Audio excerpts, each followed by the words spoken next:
Thank you very much for this presentation. I think that also you raised many points that need to be discussed. Probably one is the compatibility of legal person as director with the banking law, especially with the fit and proper requirements of the European Central Bank that is applies to all member states, not only to Luxembourg. That is something we have to consider. But now move to Spain and Italy, and I am equally involved in this presentation. And now Paula del Val Talens will present about Spain and Italy. Paula is a professor of business law at the University of Valencia. He wrote many articles and books and received a long list of prizes, really impressive. And what I have to mention is one of her book is about legal person as director. So you are perfect speaker today, and I rely totally on you for Italy. So the floor is yours. Thank you, Giovanni. It's humbling to be entrusted with the Spanish and even the Italian framework being chaired by an Italian scholar, but please bear with me. I would like to start by saying that these are two countries that look at each other, so they have a dialogue in terms of company law, but when it comes to specific corporate governance institutions, their influences and the way in which the arguments unfold within the domestic discussion sometimes differ. I would like my presentation to be able to highlight that. Although I will try to skip a number of things for the sake of simplicity, I thought I would discuss how legal entities as directors are admitted both in Spain and Italy. We can look at the types of companies and the types of roles, and maybe have a look at the need to appoint in both jurisdictions natural persons as representatives. Then we can have a short note on de facto directors being legal entities, and maybe conclude with a few ideas from a comparative perspective. I'll try to discuss both jurisdictions. So when starting with the Spanish example, Spain is a country that generally and also expressly admits corporate directors. It does so through a provision, Article 212 of the Companies Act, named subjective requirements. So this provision it is stated that either natural persons or legal persons may be appointed to the board. What is maybe relevant from the Spanish case is that Spain is a very generous country when awarding legal personality. So basically every entity acting externally as such, including partnerships and companies, but also associations, foundations, and any entity presenting itself as such is going to be able to be appointed director. Another perhaps striking or interesting idea from the Spanish case is that the discussion started very early in time, already since the end of the 19th century and the beginning of the 20th century. What happened here is that the discussion within partnership law was imported into a very basic or rudimentary company law discussions. And the question was around so-called companies of companies and the so-called self-management principle. As you may know, under partnership law, as a default rule, the members are natural directors. So the issue was what would happen with companies that were composed only by shareholders who were legal entities themselves. So here, what happened to my understanding is that Spain never had self-management in company law as a default rule, but France did and Germany did not. And although the system in Spain was more similar to the German one than to the French one, surprisingly, the discussion in Spain was more influenced by France than by the German examples, which we resembled a bit more. The issue on whether admitting legal entities also was expressed in a very early provision, as early as 1919. The regulations of the business register in Spain expressly stated that directors could be either entities or natural persons. And this provision has remained with us until today. The issue was reconsidered twice in time in Spain, whether we should prohibit corporate directors in 1951 and 1979, at the occasion of two major public company law reforms, with the sole argument that Germany prohibited it. But since the institution was so well embedded into corporate governance practice in Spain, it stayed with major scholarly support and also the support of the Supreme Court of Spain in 1984, and then passed into the. If we look at the same discussion from the Italian perspective, we can also claim that this is a country generally admitting corporate directors, but in a more nuanced or implicit manner.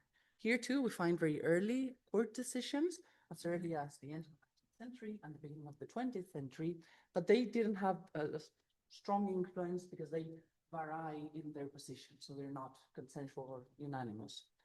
What we see in Italy, and I think this is can be rightfully claimed, is that there was a very strong opposition to legal persons as directors within legal scholarship until 2003.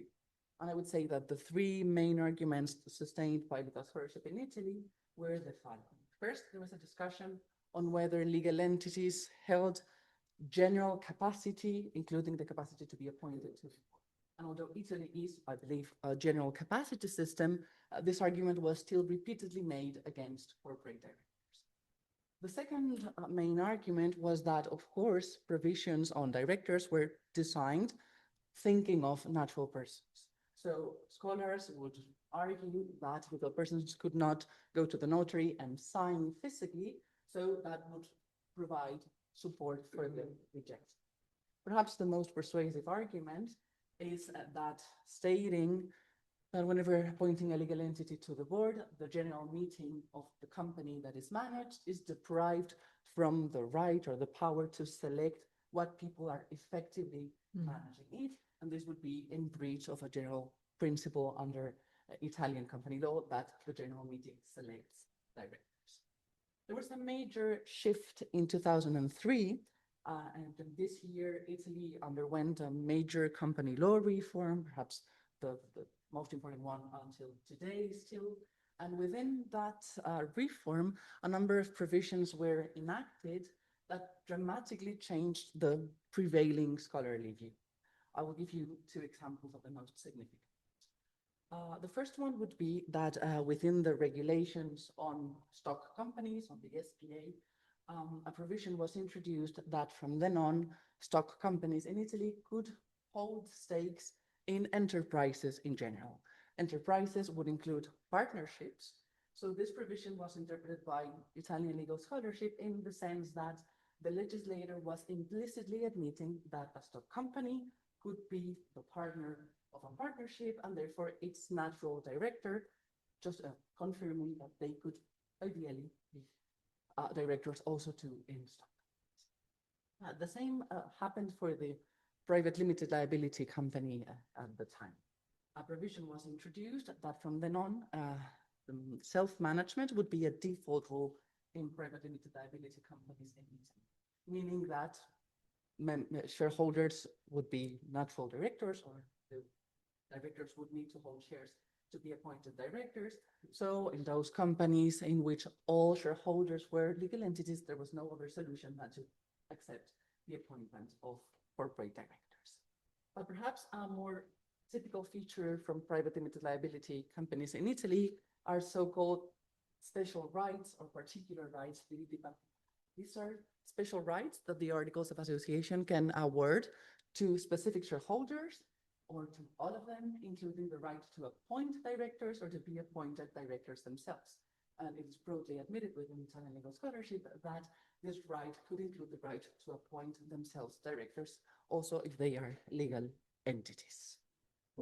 This position was shortly confirmed by, I would say, a very authoritative voice within the Italian legal system, particularly in company law, which are the consigli notarili, so councils of notaries that act on a regional basis and that sustained this view, and also by a number of court decisions, the most important one being one by the Tribunale Milano that we will discuss later on.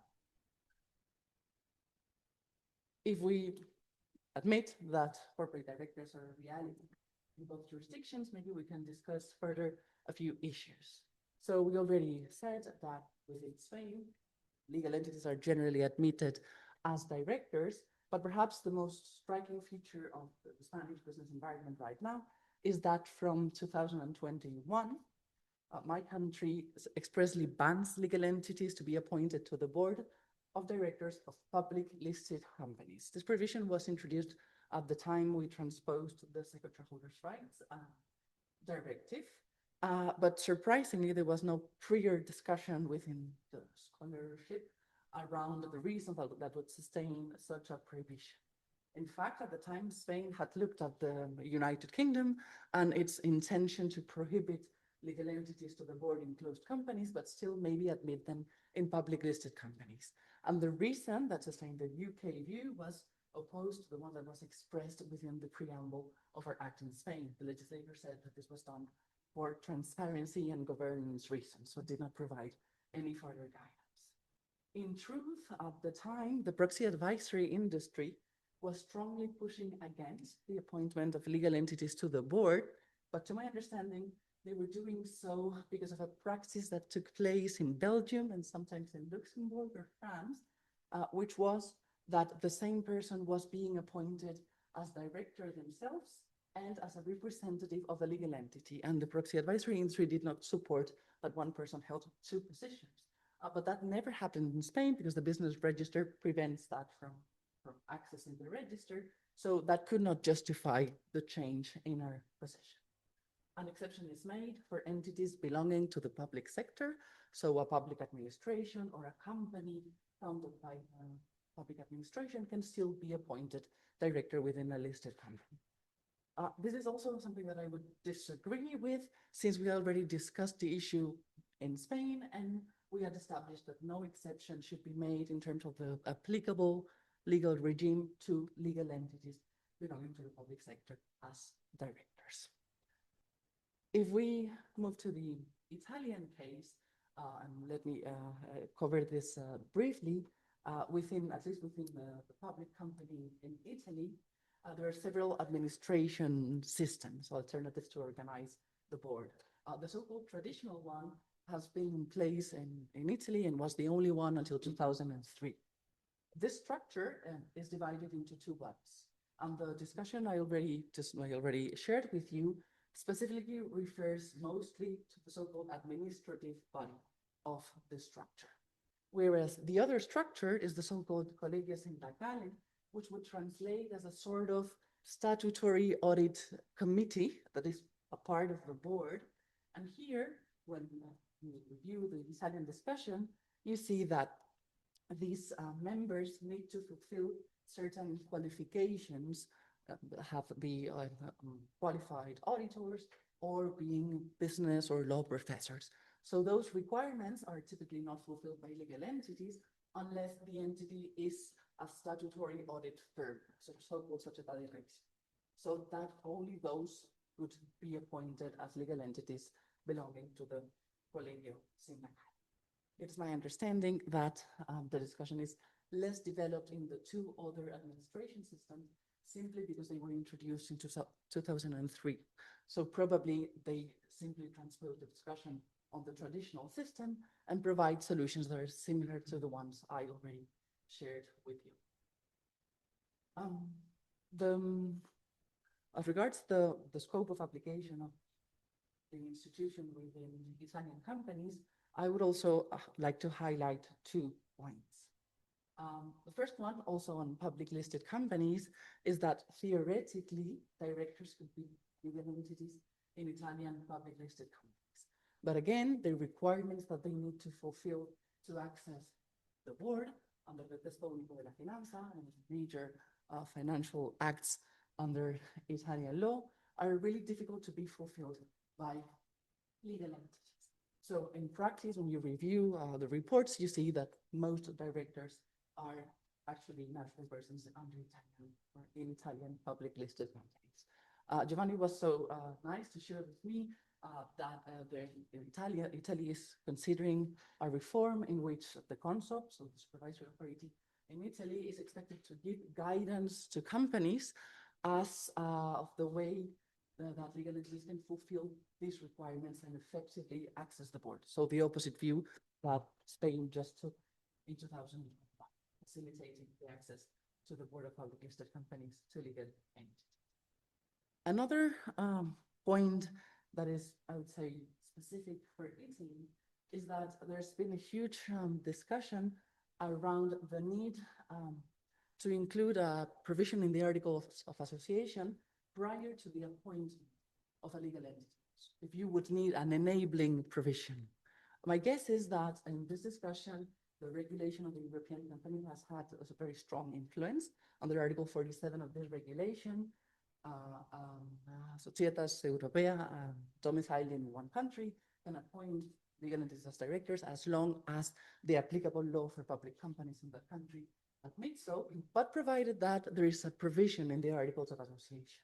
My guess is this is a requirement that the European legislator introduced as a way of providing visibility of this legal institution that is not well known in all jurisdictions. So in that way, if you would invest in a Societas Europea domiciled in Italy or Spain, you would be advised that maybe an entity can be appointed to the board. And my guess is that since the major reform was in 2003 and the regulation dates back to 2001, they were strongly influenced by that regulation. The thing is that one of the important notarial authorities in Italy, the Consiglio Notarile di Milano, stated in their deciding guidance that you would need such a provision in the Articles of Association to appoint a legal entity as director, a provision that does not exist under Italian law, only for the European company. Whereas other authorities supported another view, said that this was not necessary, but maybe advisable. So as a result, you see in practice that under Italian law, if I'm not mistaken, companies tend to include an enabling provision in the Articles of Association just to fulfill with the mindset that some authorities do have. Let me finish this part by simply summarizing the results on what positions directors that are legal entities may take in both jurisdictions. I think the discussion here is very simple. When it comes to supervisory tasks, here the main issue is that legal entities typically do not fulfill the requirements on independence. They are held by someone, typically that person would also hold shares of the company, so they are not suitable to become independent directors. There are some initiatives and ideas to try to place NGOs or maybe other entities with no connection to the company as independent directors, but it is my understanding that these proposals have not been successful in neither this jurisdiction. Another huge concern within these countries is the principle of collegiality being jeopardized by the presence of a legal entity, but this is not a problem in Spain since we would appoint a natural person as a representative, and this person would be the one actually contributing to form the will of the board. The issue with executive directors, and just to summarize it, is mostly that these tasks would typically be fulfilled by one person who works on a daily basis and is active and reachable on that grounds, and this is typically not fulfilled by legal entities. If I could use a few more minutes, I would discuss the appointment of natural persons as representatives. So Spain is strongly influenced or was strongly influenced by the French legal system in designing how corporate directors are regulated. So we do have a duty to appoint a natural person acting as a representative. This appointment is decided by the legal entity itself in accordance with its own regulations. This permanent representative is subject to the same duties and liabilities as if she herself was a director, and to joint liability with the legal entity. So you could file a claim indistinctly against each of them to claim for damages caused to the company or to a third party. And there are another number of provisions considering the representative in terms of the duties of directors. For instance, he is a relevant person in terms of related party transactions, so whoever is connected to him or her is also going to be considered contaminated by a related party transaction. Within practice, and when we're trying to apply for registration for decisions in which a legal entity intervened as a director, we've seen a number of hiccups. So for instance, the representative needs to be permanent, and this would prohibit ad hoc substitution. So the legal entity would not send in a different person, not the one that is registered, to be part of the discussions. the resolution would not be registered in the business register if that happens. And another thing in connection to what we discussed about the proxy advisors is that one person can only hold one position within the board. So if you appoint someone as a natural person who is a director, this person cannot be at the same time the permanent representative of a corporate type. From the Italian perspective, there is no express legal obligation to appoint a director, a representative. This is only foreseen in the European regulation, but the prevailing view of the notarial authorities is that you would need one. So in practice, it is typically appointed just to try to fulfill those demands. My last point, I will cover the legal entities as quasi-directors. And here we see that the positions are dramatically different. Spain acknowledges de facto and shadow directors, the Companies Act, and therefore understands that legal entities can also be considered de facto directors. But this doctrine, this provision, is not applicable to permanent representatives. So a natural person can either be a de facto director or formally appointed a permanent representative, and I think that systematically makes sense.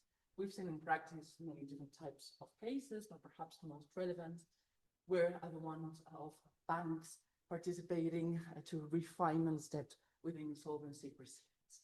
Here, a very high risk of those banks negotiating covenants being declared de facto directors emerged, so the legislator introduced a provision to try to have this possibility of, so now our Insolvency Act states that banks will not be considered de facto directors simply because of the fact that they negotiate covenants and hold some controlling powers.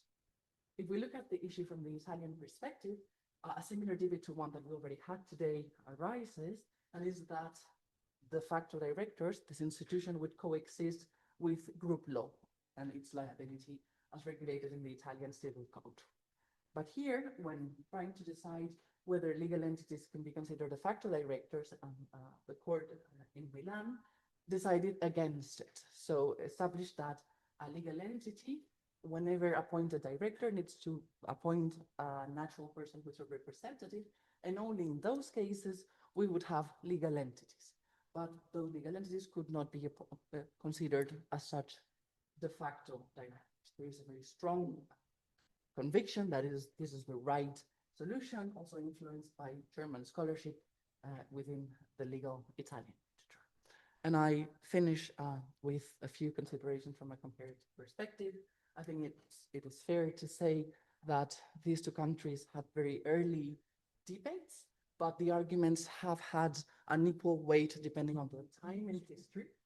Their frameworks have developed in different directions. I would say that Spain has focused more on organizational issues and Italy slightly more on liability issues. I would like to highlight the confirmatory role of EU derivative or secondary law here. I think the regulation was very helpful to reassure our legislations that they were doing something right in terms of EU law. And of course that it is a systematic view of their own systems what justifies the solution regarding de facto directors. With that, I'll finish and remain at your spot.